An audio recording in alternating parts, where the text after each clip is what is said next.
volvemos con una gran mesa, tremendamente interesante, y con muchas ganas de compartir. Seguimos. Nos estamos acercando hacia el final, pero aquí no perdemos intensidad, ¿eh?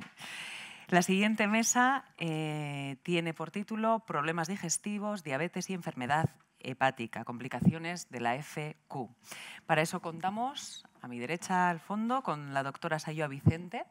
Actualmente es coordinadora de la parte pediátrica de la unidad de FQ del Hospital Universitario Ramón y Cajal, miembro activo del grupo de trabajo de FQ de la Sociedad Española de Gastroenterología, Hepatología y Nutrición Pediátrica, vocal de Gastroenterología de la Sociedad Española de Fibrosis Quística. Kaixo, Sayoa. Gracias por estar aquí. Has vuelto a tu tierra. He vuelto a mi tierra y estoy encantada de estar como en casa. ¿Ves qué bien? En el otro extremo tenemos al doctor Javier Juan Pérez, licenciado en Medicina por la Universidad de Navarra, especialidad en Pediatría en el Hospital Vall d'Hebron de Barcelona desde 2014, médico adjunto de la Unidad de Hepatología y Trasplante Hepático Pediátrico del Hospital Vall d'Hebron. Buenos días. Buenos días, tú también en tu casa. Yo también. En tierra. A casa, encantado de estar aquí también. De verdad que sí. Gracias por venir. A mi izquierda, la doctora Marta Ferrer, médico adjunto de Pediatría, Unidad de Endocrinología Pediátrica del Hospital Infantil Universitario Miguel Servet de Zaragoza, miembro del Grupo de Diabetes de la SEP, Sociedad Española de Endocrinología Pediátrica. Bienvenida, Marta. Gracias. Tú también cerquita de casa. Zaragoza tampoco está tan lejos. Sí, sí, nada, muy cerquita. Bien. Y a mi derecha, Inmaculada López. Inma tiene de 22 años, le detectaron FQ a los 6 meses de vida, diabetes a los 12 años y tiene enfermedad hepática desde los 10 años. Es trasplantada hepática desde 2020, estudiante de radioterapia y dosimetría. Bienvenida. Así es, muchísimas gracias. Un placer tenerte aquí. Pues comencemos con Sayoa. Vas a hacer de anfitriona ya que estás en casa, ¿eh? Cuéntanos, por favor, cuáles son los principales problemas digestivos de una persona con fibrosis quística, qué pronósticos suele tener este tipo de problemas y, bueno, qué tratamientos tenemos actualmente para hacer frente a ello. Pues para ello he preparado una pequeña presentación. Que ha empezado antes de lo que quería. Lo primero que quiero decir es que los problemas digestivos, más que problemas, son manifestaciones digestivas de la fibrosis quística. No me convence mucho hablar de complicaciones y hablar de las manifestaciones digestivas porque están con vosotros y eso ya lo sabéis todos. Las manifestaciones digestivas de la fibrosis quística son muy variadas. Tenemos la afectación hepatobiliar, de la que hablará el doctor Juan Pérez, la afectación nutricional, que se ha hablado muchísimo, la afectación pancreática y la afectación del tracto gastrointestinal. Y dentro de esa afectación del tracto gastrointestinal hay muchísimas manifestaciones. Tantas y son tan frecuentes que los estudios dicen que aproximadamente todos los pacientes, todas las personas con fibrosis quística tienen al menos un síntoma gastrointestinal en los últimos 3 meses. Conviven con vosotros estas manifestaciones, por lo tanto yo no hablaría de complicaciones, porque cuando hablamos de complicaciones pensamos en algo que está yendo mal. No, es parte de la enfermedad, pero que tenemos que saberlo, conocerlas y tratarlas. Y estamos de enhorabuena, porque hace un año, ya por fin, ya era hora, la North American CF Foundation, en su plan estratégico de 2020 a 2024, declara la investigación gastrointestinal como una prioridad. Y repito, ya era hora. Hay ya numerosos estudios en marcha dirigidos a evaluar la extensión de las manifestaciones gastrointestinales en personas con fibrosis quística, también orientados a comprender los riesgos y la fisiopatología de esta afectación gastrointestinal, desarrollar terapias dirigidas a estos síntomas específicamente, porque estamos utilizando arsenales terapéuticos que quizás no sean los mejores porque no van dirigidos claramente a los problemas que hay. Y ya, por supuesto, hay estudios dirigidos a evaluar la eficacia de los nuevos moduladores en la prevención y el tratamiento de estas manifestaciones. Las manifestaciones son muy variadas y son de causa multifactorial. No podemos echar la culpa únicamente a la disfunción de la proteína CFTR. Hay muchos factores que hacen que tengáis esas manifestaciones. Este estudio la recoge, y lo he traído así para que lo vierais de forma más pausada, puesto que el doctor Mainz lo presentó ayer en su ponencia. Son 131 pacientes con fibrosis quística, tanto adultos y pacientes pediátricos. ¿Y cuáles son los síntomas que tienen en los últimos meses? Pues como podéis ver, y voy a empezar por la parte de abajo, la gran mayoría, prácticamente el 100% de los pacientes refieren falta de apetito o pérdida del gusto al menos una vez en los últimos 3 meses. Pero es que más del 80% presenta dolor abdominal y flatulencia, también distensión abdominal, esteatorrea y otra serie de síntomas. En cuanto a si lo dividimos entre adultos y niños, vemos que los niños suelen tener más dolor abdominal y los adultos más distensión abdominal y más pirosis como síntomas fundamentales. ¿Como complicaciones gastrointestinales? Pues bien, sí, las recogemos en los registros. Este es el registro americano, donde se recoge únicamente esta serie de complicaciones. Y vemos que recogen el síndrome de obstrucción distal, la fibropatía colosante, me salto el reflujo, luego hablo de él, la sangrado por causa, sangrado gastrointestinal no por varices, historia de cirugía de colon, pancreatitis, úlcera péptica y prolapso rectal. Como veis, el porcentaje de estas complicaciones es bajísimo, no es lo más frecuente. Sin embargo, es lo que se recoge en los registros. Quizás también estoy haciendo un poco de campaña para que pongamos en su sitio las complicaciones gastrointestinales, las manifestaciones gastrointestinales y empecemos a reconocerlas y empecemos a conocerlas los que nos dedicamos a esto. Y el reflujo gastroesofágico, que es el único síntoma que se recoge dentro del registro, que sí que se presenta en un porcentaje más elevado de pacientes. Y por último, también vuelvo a recordar al doctor Mainz, me encantó ayer su ponencia, que hablaba de los síntomas gastrointestinales y de la importancia de tener unos cuestionarios validados para recoger estos síntomas. Es fundamental tener estos cuestionarios por un tema de investigación, pero es que es fundamental que os preguntemos y que nos contéis todos esos síntomas a lo largo de la consulta. Y yo entiendo que puede dar cierta vergüenza, porque al final nos conocemos de toda la vida, os hemos visto nacer, os estamos viendo crecer, pero llega un punto en el que me hables que te duele la tripa, bueno, pero que te digas que tengas flatulencia, que las heces no son, pues sí, tenemos que hablar y tenéis que tener la confianza en nosotros para contárnoslo. Estamos con vosotros en esto y si nos lo contáis podremos conoceros más, podremos conocer más estos síntomas y, por supuesto, poner tratamientos, porque esto tiene solución. Prefiero que nos preguntéis más adelante, por eso las presentaciones van a ser muy cortitas en esta mesa. Y como conclusión, simplemente decir, como ya he repetido, las manifestaciones son muy variadas, son muy diversas y todos las padecéis. No os sintáis solos en este tema, pero contádnoslo, por favor, porque necesitamos más estudios que valoren la mejoría de los síntomas con ciertos tratamientos y, por supuesto, con los moduladores de CFTR. Y esto es todo. Muchas gracias. Es que ricasco, Sayoa.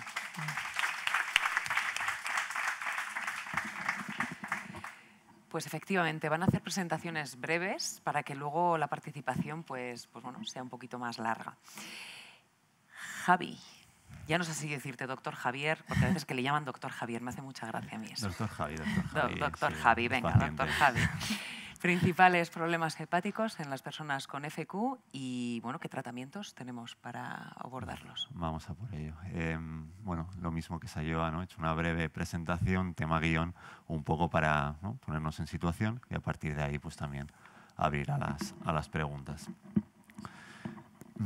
La parte hepática, digamos que sí, muchas veces, ¿no?, queda un poco relegada, no diría un segundo, sino un tercer aspecto, ¿no?, después del tema del pulmón, manifestaciones intestinales, nutrición, porque afecta de una forma importante a un menor número de personas, pero a los pacientes, ¿no?, que tienen manifestaciones hepáticas importantes, como es el caso de Inma, ¿no?, las consecuencias pues, son importantes, como puede ser un trasplante hepático.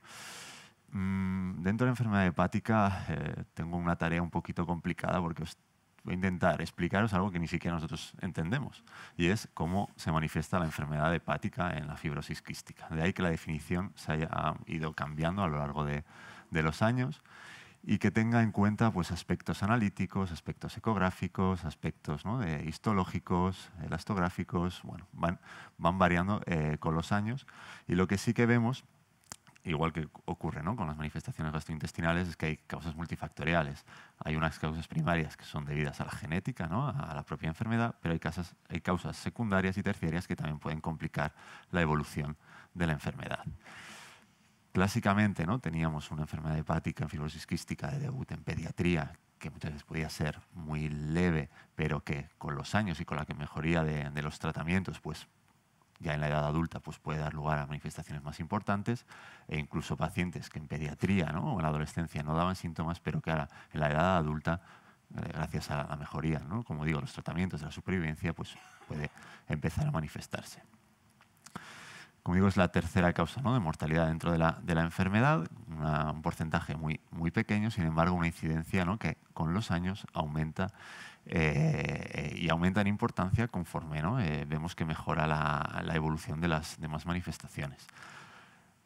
Podemos encontrar muchísimas manifestaciones diferentes, desde un hígado un poquito más grande, como pues una hepatomegalia, en las analíticas de control ver un aumento de las enzimas del hígado que reflejan, ¿no?, un grado menor o mayor de inflamación, esteatosis, que se ha hablado, ¿no?, también en otras mesas, que no es otra cosa que grasa en el hígado, problemas de la vesícula, como pueden ser litiasis, fibrosis progresiva, que no deja de ser, al intentar explicarlo también, cicatrices en este hígado. En el hígado, al final, es un órgano que, ya sea un virus, ya sea el alcohol, ya sea la grasa, ya sean mis propias defensas que me atacan, ya sea la fibrosis quística, da lugar a una inflamación, y esa inflamación crónica, ¿no?, en el tiempo va a dar lugar a una cicatriz, ¿vale? Esa cicatriz es lo que llamamos fibrosis.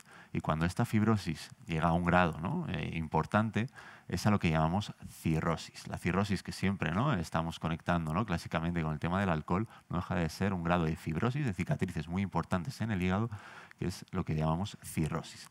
Y esta cirrosis, o esta fibrosis, en estadios anteriores, da lugar a que este hígado sea más duro. Un hígado más duro, y el hígado que recibe sangre no solo de una arteria, sino de una vena, la vena porta, y por las venas la sangre no va a tanta presión, va a dificultar la entrada. Y de ahí vamos a tener una serie de manifestaciones que generalmente, en mi campo, en la pediatría, suelen ser las que más vemos, ¿de acuerdo?, que son la hipertensión portal y sus consecuencias. Ay, perdón. Aquí tengo un dibujo que, para explicaros un poquito este aspecto. La sangre que va al bazo, que es un órgano de defensa, por así decirlo, pero toda la sangre que viene tanto del esófago, estómago, todo el intestino, que recoge todos los nutrientes, no solo nutrientes para aprovechar, sino también sustancias que pueden ser tóxicas, ¿no?, secundarias a la digestión de los nutrientes, van al hígado. Y en el hígado utilizamos esos nutrientes y limpiamos esas sustancias tóxicas. Si este hígado está duro, ¿vale?, la sangre que va por esta vena le va a costar entrar. Al final es un tema de tuberías, por así decirlo. O sea, con tuberías nos entendemos. Entonces, ¿qué ocurre? Va a ocurrir que el bazo, que es como una esponja, va a aumentar de tamaño, porque la sangre que sale directamente hacia el hígado, y al no poder salir fácil, pues se acumula la sangre y se engrandece. ¿Qué ocurre? Ese órgano, como digo, es de defensa, es como un filtro de células de la sangre. Y esas células se van a filtrar más y vamos a tener descenso de plaquetas, descenso de defensas, de los leucocitos. ¿Qué más? La sangre que viene del intestino también va a encontrar este stop y tal vez la absorción de nutrientes también se vea afectada. ¿Qué ocurre también? El cuerpo es muy inteligente y cuando le cuesta ir por un lado, busca otras salidas. Y esas otras salidas son a veces pequeños vasos que vienen del estómago, del esófago, también del intestino, ¿eh? Y crea también nuevos vasos que no son tan resistentes. Estos vasos, en la pared del tubo digestivo, da lugar a lo que llamamos varices. Son varices como las que clásicamente conocemos de las piernas y que tienen, como digo, una pared no tan resistente como la de una vena, digamos, de toda la vida. Y ante el roce de los alimentos al paso, o ante un aumento de presión por una infección, estas varices pueden romperse y da lugar a sangrado digestivo. Esta es una manifestación que puede ser grave y que da lugar a que el pronóstico, ¿no?, de la enfermedad pues sea más comprometido y tengamos que tomar decisiones a veces terapéuticas más importantes. La hipertensión portal da lugar también a otras complicaciones que se ven menos en el caso de la fibrosis quística porque, como digo, la fisiopatología es bastante complicada, pero puede dar lugar también a que estas sustancias que tiene que limpiar el hígado no se limpian, sino que no bypasean el hígado y puede dar lugar a lo que llamamos signos de somnolencia, encefalopatía hepática, pero digo, esto en fibrosis quística es menos frecuente, ¿vale? Y también a otro tipo de síndromes que llamamos síndrome hepatopulmonar, hipertensión portopulmonar. Las sustancias que no filtra el hígado pueden dar lugar en otros órganos a otras complicaciones y relacionarse entre sí. Esto también en fibrosis quística es menos frecuente que en otras enfermedades que provocan esta fibrosis, cirrosis del hígado, pero también hay que tenerlo en cuenta. ¿Y qué tenemos para tratar esto? Si ya digo que entendemos poco la fisiopatología en muchos aspectos, pues el tratamiento que tenemos hacia ello pues también es bastante de andar por casa. El tratamiento clásicamente que se ha utilizado siempre es el ácido ursodesoxicólico, el UZCA que pongo aquí.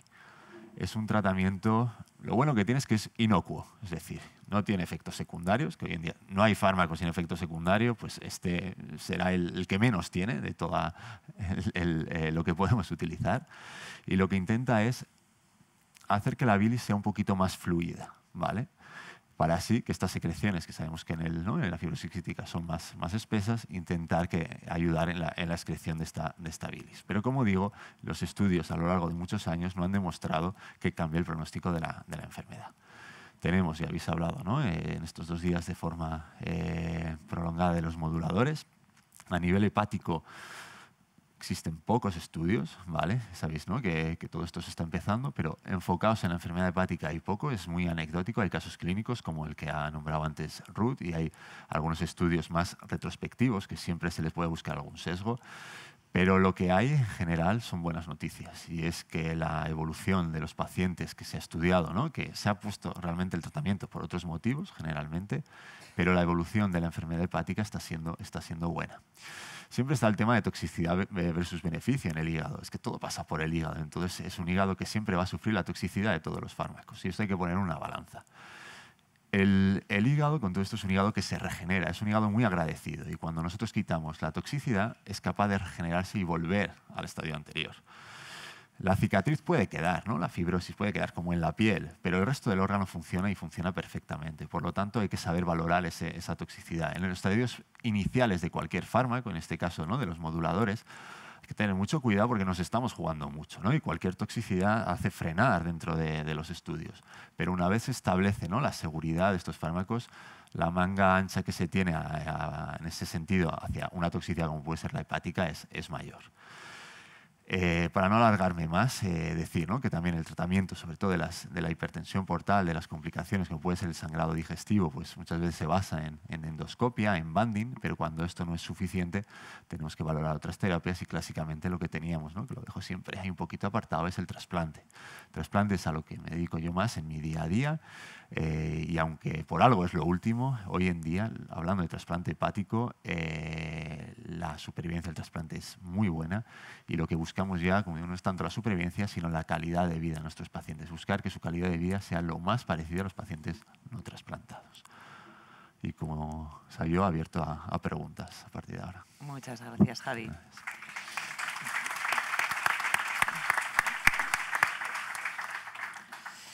Pasamos ahora a la doctora Marta Ferrer. ¿Cómo se relaciona la diabetes con los pacientes de fibrosis quística y cómo se puede o evitar o retrasar la aparición de la misma?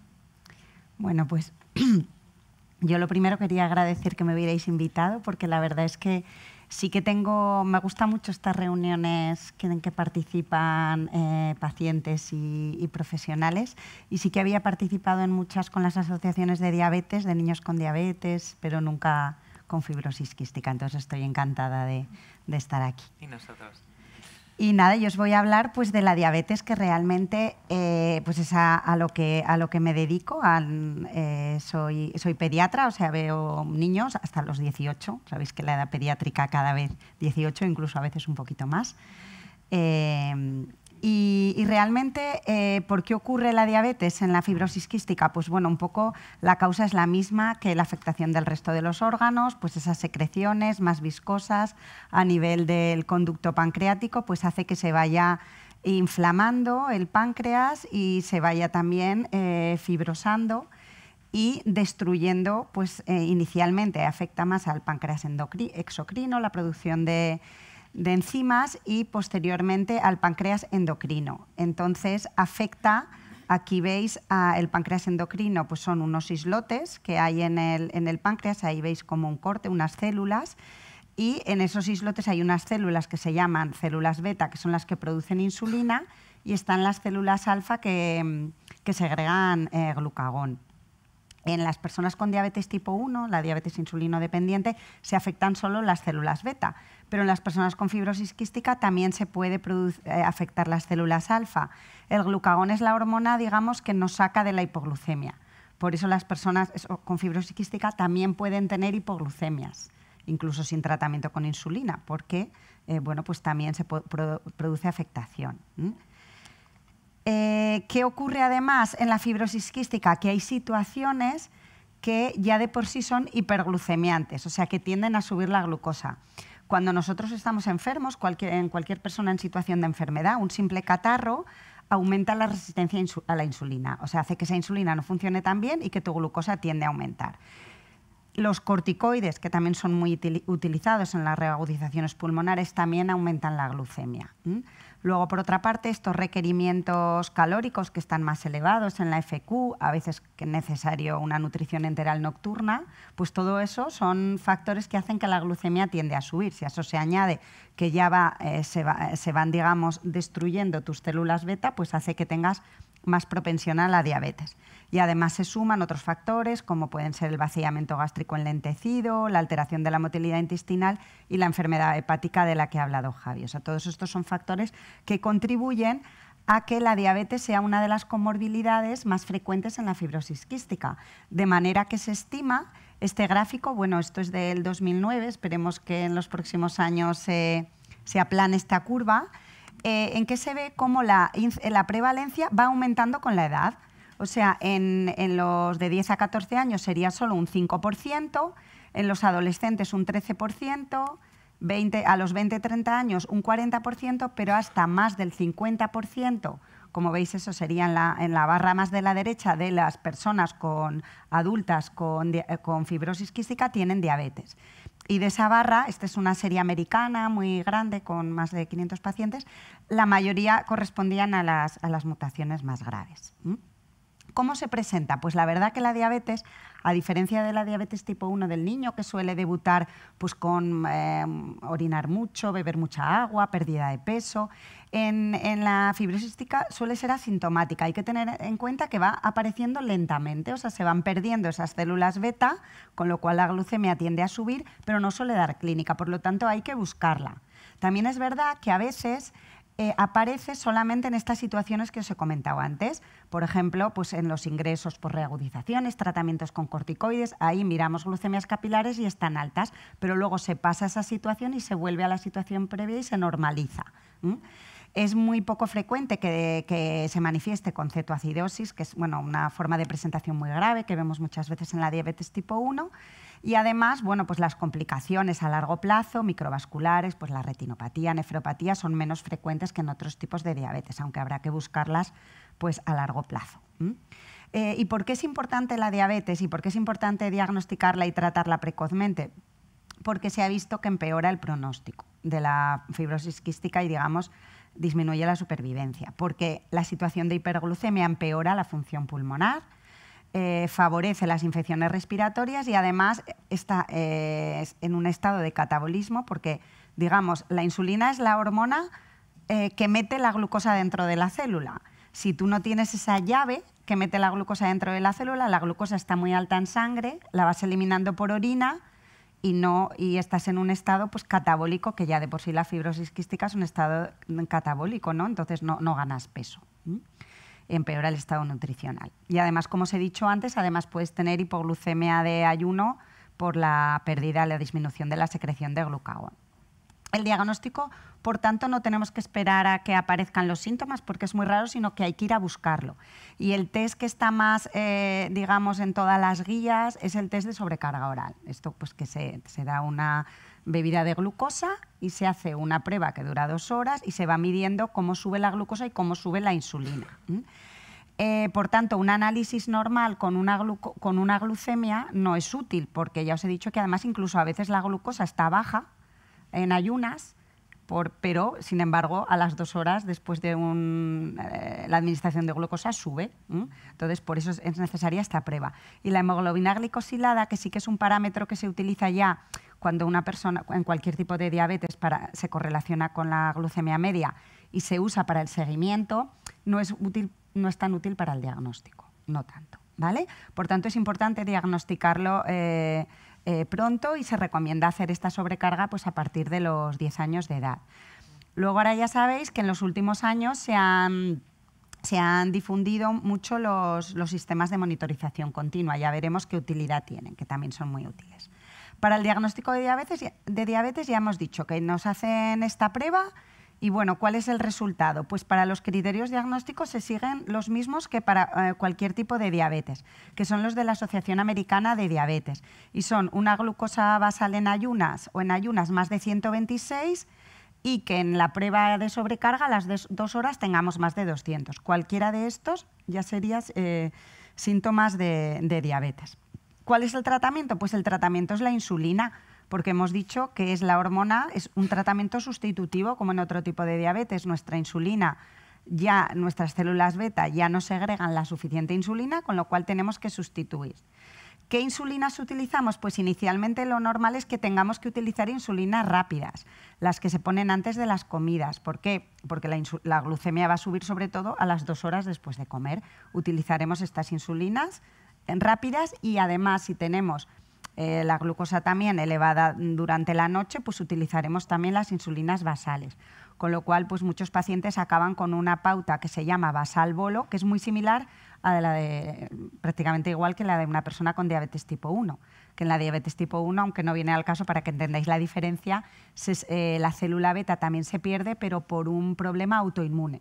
El cuerpo produce anticuerpos frente a esa célula beta, solo frente a célula beta, no frente a la alfa, ni frente al páncreas exocrino. Es una pérdida de célula beta, ¿vale?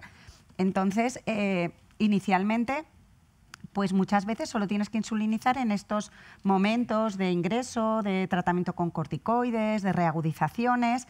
Luego vuelves otra vez a la pauta, o sea, a no insulinizar, pero luego ya cuando hay una diabetes establecida, ya digamos, pues ya este tratamiento se queda, ¿no? Así. Luego, la dieta. La dieta, pues las recomendaciones no es tan restrictiva como es en la diabetes tipo 1 o en la diabetes tipo 2, que además se suele asociar a obesidad, porque aquí prima, digamos, las recomendaciones de la fibrosis quística con la dieta hipercalórica, hiperproteica. Lo que pasa que sí que quitamos lo que son azúcares refinados, los dulces, ¿no? Porque no hay ninguna insulina que vaya tan rápido que cubra eso. El ejercicio, pues las recomendaciones para todo el mundo igual.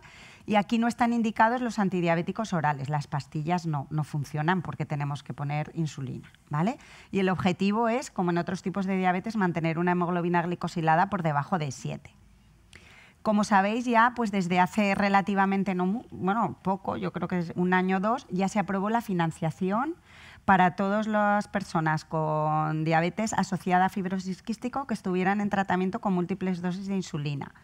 Estos sistemas son muy útiles, también hemos dicho que no valen para el diagnóstico, pero una vez que ya tienes diagnosticada la diabetes, nos son muy útiles también a los profesionales para marcar la pauta de insulina. Es decir, pues si te sube justo después de comer, como vemos aquí, por ejemplo, en esta gráfica, que subiría estas curvas que sube después del desayuno, comida y la cena, pues ponemos insulina rápida. Que sube todo el día, pues ponemos también basal. Y luego también pues para el paciente le es muy útil para ajustar las dosis, ¿no? Y realmente pues esto a todas las personas que nos dedicamos a la diabetes, esto ha marcado un antes y un después en el cambio de paradigma, digamos, del abordaje y del tratamiento. Y bueno, el objetivo es mantener pues el semáforo verde que decimos, el tiempo en rango, que es entre 70 y 180, pues más del 70% del tiempo. Y ya por último, pues la pregunta del millón, ¿no? Que supongo que saldrá en el debate, pues cómo va a cambiar la evolución de la diabetes, digamos, el tratamiento con moduladores. Pues aquí, como ha dicho Javi, también yo me he revisado también la bibliografía y de diabetes hay muy poco, porque casi todos los estudios muestran los efectos a nivel de función pulmonar y función de páncreas exocrino, de las enzimas, pero hay muy poquitos en diabetes. Y sí que hay algunos que son sobre todo con ivacaftor, que dicen que ya en personas con diabetes sí que disminuye la secreción de insulina y digamos, disminuye los niveles de hemoglobina glicosilada. Pero aquí tengo que decir que el páncreas no es un órgano tan agradecido como el hígado. O sea, que una vez que se ha producido esa pérdida de célula beta, esas células no se regeneran. Sí que pueden quedar unas células residuales, pero no se regeneran. Con lo cual es poco probable que una persona con una diabetes ya de tiempo de evolución pueda volver a la situación previa, aunque sí puede disminuir sus necesidades de insulina, que eso ya es un paso muy importante. muy importante. Pero, sin embargo, pues la esperanza es ese papel que va a tener estos fármacos cuando se ponen antes, de cómo va a prevenir o al menos retrasar la aparición de la diabetes. Y ahí necesitamos, pues como todo, pues estudios a largo plazo. Y ya para terminar, pues, bueno, pues estos son los mensajes un poco para llevar a casa de, bueno, pues que la diabetes es una de las complicaciones. Aquí yo sí que hablaría de complicación más que de manifestación, porque realmente porque va apareciendo. Sí que es una complicación. Una de las más frecuentes, que es muy importante diagnosticarla y tratarla precozmente, que la verdad que el tratamiento con insulina mejora la función pulmonar, el estado nutricional y aumenta la supervivencia, y que el tratamiento con los moduladores está cambiando la evolución natural de la enfermedad y de sus complicaciones. Y me ha gustado mucho este lema que teníais de días de cambio, días de esperanza, porque bueno, pues es una esperanza, digamos, que estos tratamientos, digamos, pues como he dicho, retrasen la aparición de la diabetes. Muchísimas gracias.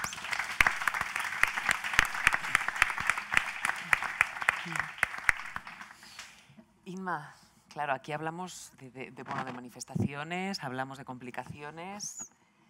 Tú lo has vivido y lo vives, ¿no?, en tu día a día. ¿Cómo se han manifestado estas complicaciones? Ya no sé muy bien cómo decirlo, pero ¿cómo lo vives tú? Pues bueno, en primer lugar, agradecer a la Federación que cuente con pacientes, ¿no?, con personas con fibrosis quística, porque la literatura científica está genial, nos salva la vida, pero yo creo que nosotros también aportamos una parte súper fundamental para el avance. Así que agradecerlo en primer lugar.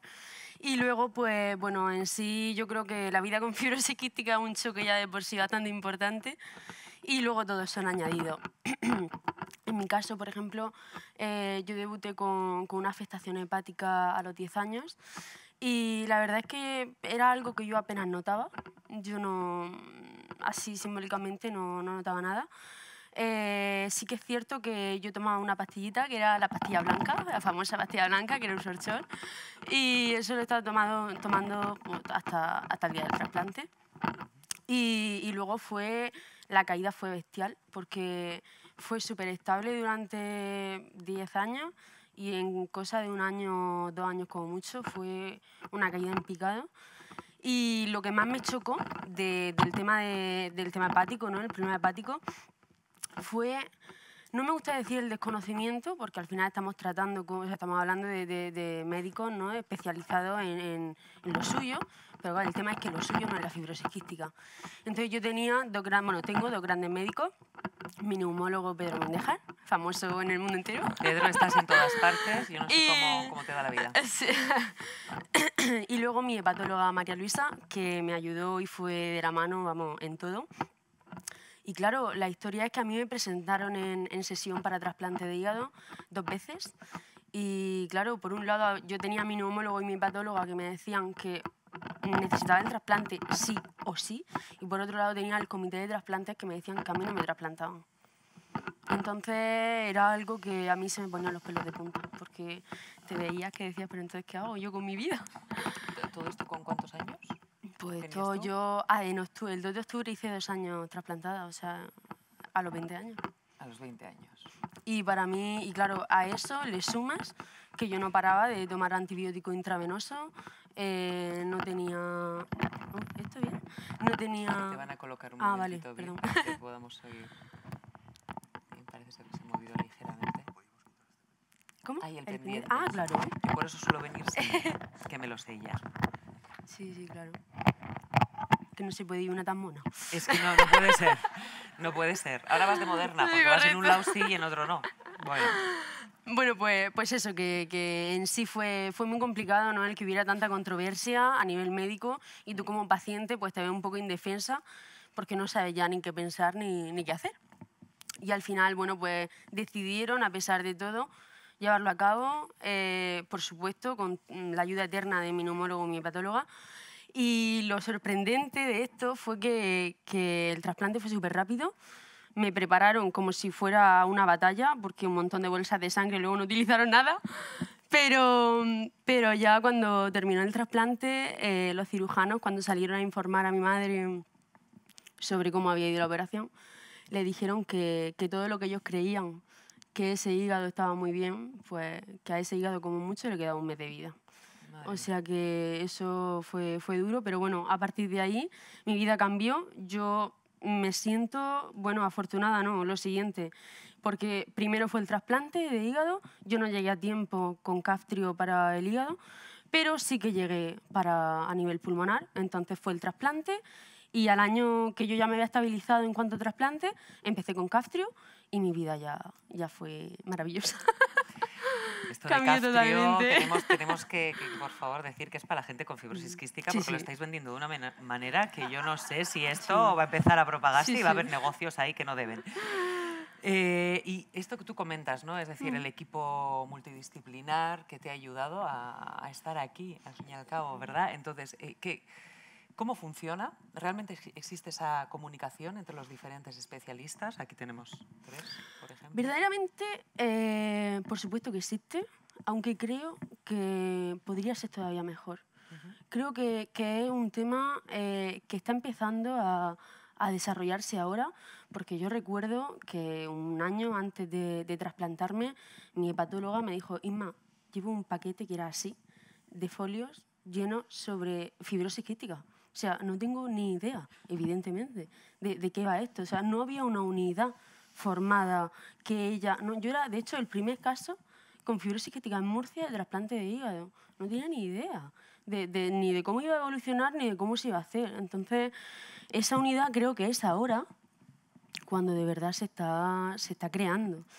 Y bueno, en cuanto también a páncreas, también soy diabética y eso también es otra unidad. O sea, pues, sí, al final una unidad multidisciplinar porque viene una enfermedad multiorgánica y eso es algo pues, que tiene que mejorar mucho. Está, pero tiene todavía que focalizarse mucho más.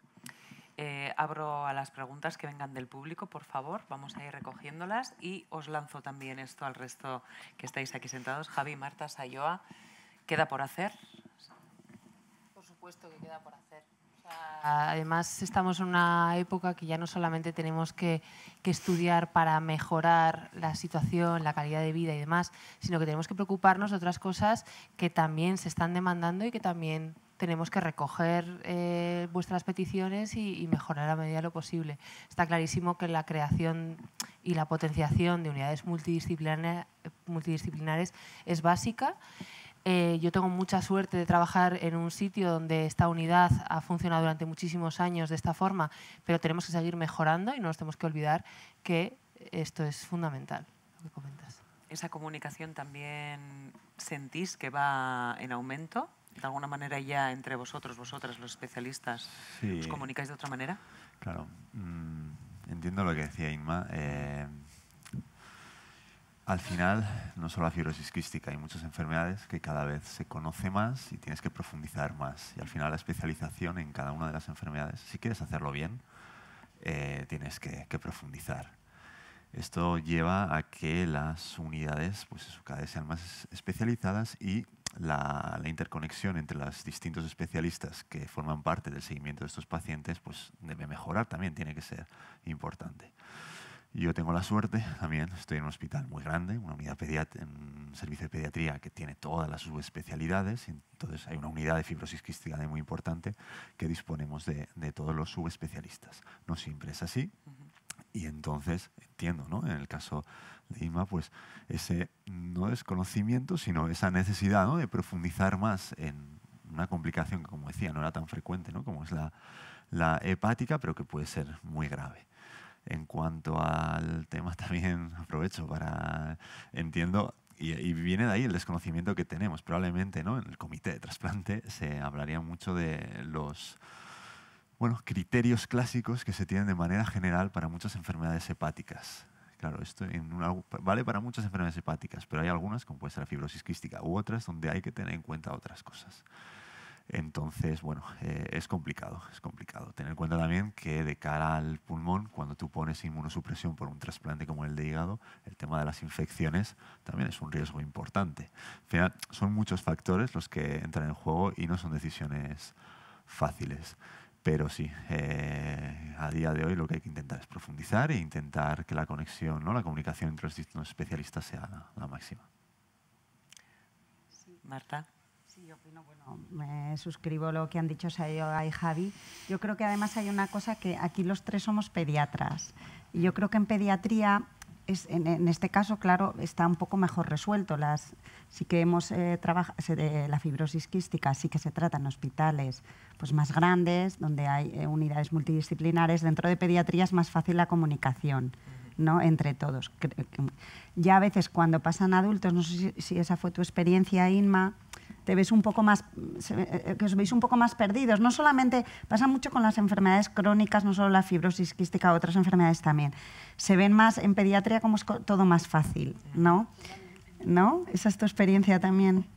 De hecho, bueno, a mí me siguen viendo pediatra, ¿no? Mi neumólogo es pediatra.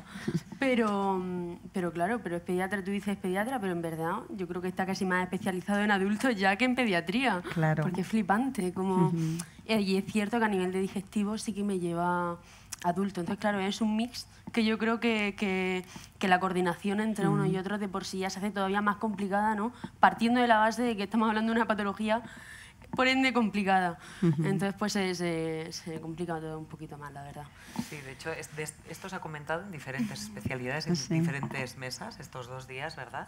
Y una y otra vez decimos cuál es la adaptación, ¿no? De pasar de ser niños, niñas a personas adultas y cómo acompañamos las diferentes especialidades en esta transición. Hay una pregunta para la doctora Marta Ferrer y dice así: ¿la prevalencia de diabetes es similar en pacientes suficientes pancreáticos versus pacientes insuficientes?